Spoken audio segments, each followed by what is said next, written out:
Good morning, everyone. We're continuing here in the words of the Rambam in his Hagdama, this MISHNEH Torah.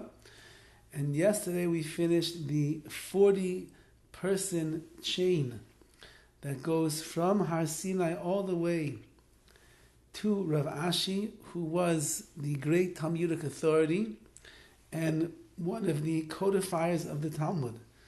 And we're holding over here now around the year 4152 on the Jewish calendar. And the Rambam continues and he says, Kol Eila Chachamim HaNiskarim. All of these Chachamim, these sages that we mentioned in the above list, him Gedolei Hadaras, they were the leaders of the generation. Mehem Roshi Yeshivas, there were those that were leading yeshivas, and Mehem Roshi Galios, those that were leading all the Goyla, the whole land. Umehem Sanhedrin Gedolei, there were those that were on the great Sanhedrin. And you have to know that they were the Gedolei Ador, they were the leaders. However, there were thousands upon thousands who heard the teachings directly from them. Ravina and Rav Ashi are the end of the sages of the Talmud.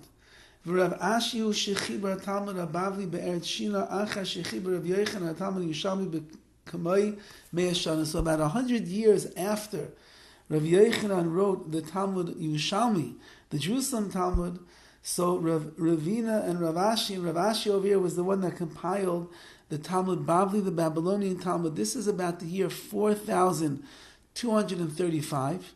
So from the time that Rav Ashi comes on to the scene of the Chachamim of Klal Yisrael until now is approximately 80 plus years. That means it took 80 solid years to compile the Gemara, the Talmud, to condense it, to refine it, to edit it, and so on and so forth. There was an enormous amount of effort and work that went into it. Says the Rambam, V'inyan shnei Talmudim who perish divrei MISHNEH. Now, what are the Talmudim? What are the Yushalmi and the Bavli coming to teach us? So they are coming to explain divrei MISHNEH, the words of the Mishnah, u'bi'a mukoiseha, and to give us a deeper explanation. U'devarim shenischadshu b'chol bezdin u'bezdin miyumayis v'beinu hakadosh yanchibar Talmud. And there were many things that every bezdin from the time of Rabbeinu HaKadosh when he wrote the Mishnah until the time of the Talmud, they were mechadish. They brought new ideas, as we'll see what that means into our teachings, into our halachas, into our laws, and therefore they brought them all down in the Talmud. Umishnei Talmudim umina Tosefta umisifri umina Tosefta mikula mizbara asava mutter. All of these oral texts that we have, all of these oral Torah texts that we have, they're all coming to be mevayer, to explain what is asur, what is not allowed, v'amutter, what is allowed, v'atami v'atomar, what is impure, what is pure, v'achai v'apater, who's going to be obligated, who's going to be exempt, v'akosher v'apasal, that which is kosher, which is good, v'napasal is no good. As we know, went from man to man, from Chacham to Chacham, all the way back to Moshe Rabbeinu. The Talmud is not teaching us anything that wasn't within the realm of the Chacham, the wisdom of Klal Yisrael for all these years.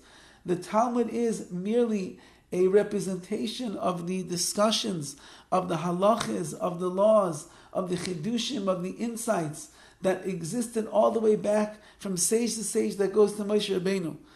Gam yizbar mem devarim shegazu chachamim neviim shevechol dor v'dor. Also included in the Talmud are explanations of those things that were decreed by chachamim and neviim and the prophets in every generation. Lasai siag l'Torah, when they would make a siag, they would make a fence for the Torah. K'moshe shamu m'Moshe b'feirush, like we heard from Moshe himself. Ushmartem es mishmarti. What did Moshe Rabbeinu mean when he said, and guard my guarding? Sha'amar asu mishmeres and mishmarti, which means make a mishmeres, make a guarding for my guarding. Dahainu, that means make fences that are going to protect the mitzvahs themselves, and therefore the chachamim in every generation, they were given the ability, and they were provided with the power, so to speak, to make different fences that are going to guard and protect our Torah and the authenticity and the eternal link in the chain of what the Torah is. And therefore all of that is also included inside of the Gemara, inside of the Talmud, Bavli, Yerushalmi, to be able to explain that, so we'll understand what the siyagim, what the fences are really all about. Okay, there's much more to say, and Be'ez Hashem will continue next week. Have a wonderful Shabbos.